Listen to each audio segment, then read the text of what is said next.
Hello सांग माने जदि मु तुमको कहबी तुमे जड़े एमिति मनीष कथा भाव जी स्ट्रंग पर्सनालिटी रहिथिबो मु एबे तुमको एभली 5टी गुण विषय कहबी जोटा जड़े स्ट्रंग पर्सनालिटी थिबा मनीष भितरे थाए। तुमे भी नोटिस करिवो सेही 5टी गुण भितरु एटलिस्ट 3टी गुण नहेले पूरा 5टी जाक गुण तुमे भाबिथिबा मनीष भितरे थिबो जो गुण गुडा तुम भितरे भी रहिबा निहाती दरकार। तेबे चलंतु आजिर कार्यक्रम आरंभ करिबा। नंबर 1 तुमको केबे ना केबे शुणिबाकू मिलिथिबो जीवनटा गोटे संघर्ष किंतु केबे भाबिच काहींकी जीवनटा संघर्ष होइथाए। प्रत्येकटी मनीष बंचिबा पई जीवन सारा संघर्ष करिथाए। जणे गरीब लोकरू आरंभ करिकी धनी लोकटे पर्यंत सबुदिन समस्ते कष्ट करूचंती केवल से निजे आउ तांको परिवारर समस्त लोक माननकू भलरे बंचेकी रखिबा पई। एबे तमे कुह आजिकालीर संघर्ष भरा दुनिया रे भलरे बंचिबा पई कौन आवश्यक? सेटा हैला पैसा। हाँ मु मानुची पैसा सबुबेले आवश्यक नुह किंतु 99% लोक पैसा पाई एई दुनिया रे भलरे बंची पारुछंती। जेमिति तुमे बहु समय रे देखिथिबो धनी लोक मानकर बड़ बड़ रोग भी पैसा पाई भल हो जाए किंतु आम भलिया मिडिल क्लास कि नहले आउ टिके लोअर क्लास लोक माने नॉर्मल रोगर भी ट्रीटमेंट करि पारंतिनी जोथि पई से माने मरि जानती। सेथि पई आजिका समय रे पैसार बहुत आवश्यकता रही।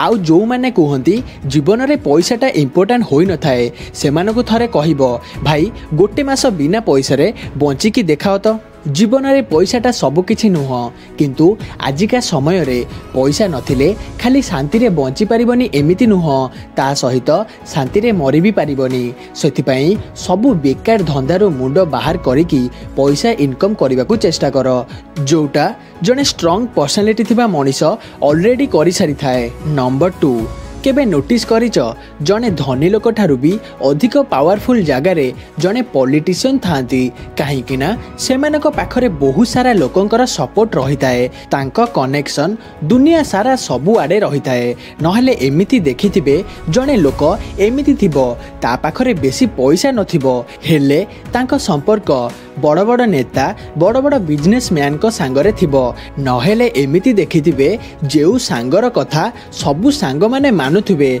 से समस्त ठारू अधिक पावरफुल लागुथिबो कहीं ना जो लोक मानकर कनेक्शन स्ट्रंग लोक मानक सह थाए नहेले बहुत सारा लोकंक सह भल संपर्क थाए से माने सबु बेले अधिक पावरफुल लागंती। सेथि पई बहुत सारा लोक कुहंती पैसा ठारू भी अधिक बड़ हैला संपर्क।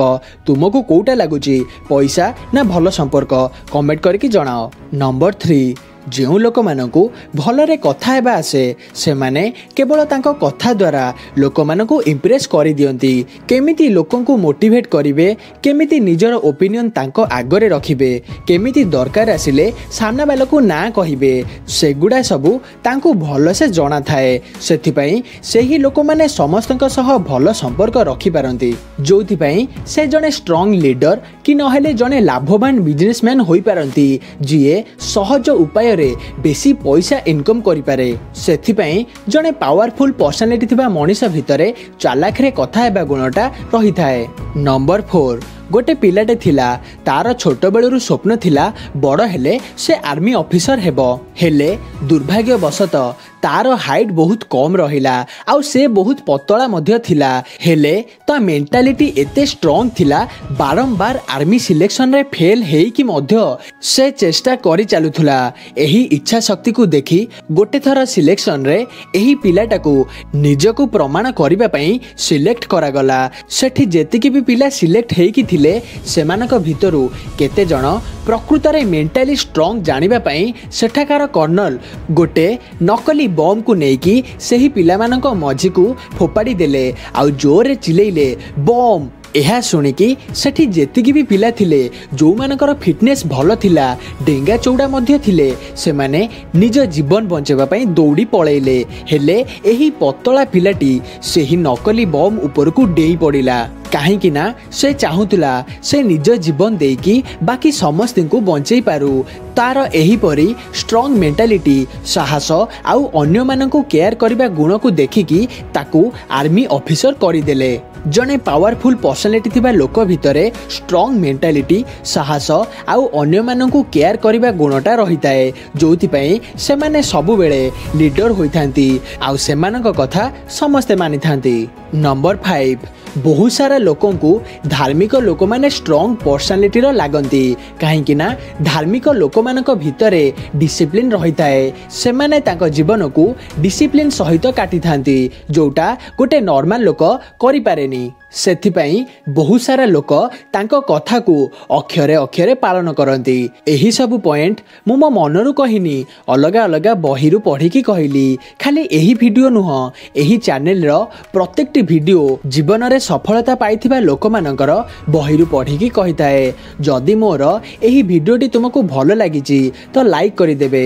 ଏହିପରି ଭିଡ଼ିଓ ଦେଖିବା ପାଇଁ ଚ୍ୟାନେଲଟିକୁ ସବସ୍କ୍ରାଇବ୍ କରିଦେବେ। ଆଉ ଶେଷରେ ଥ୍ୟାଙ୍କ୍ସ ଫର ୱାଚିଂ।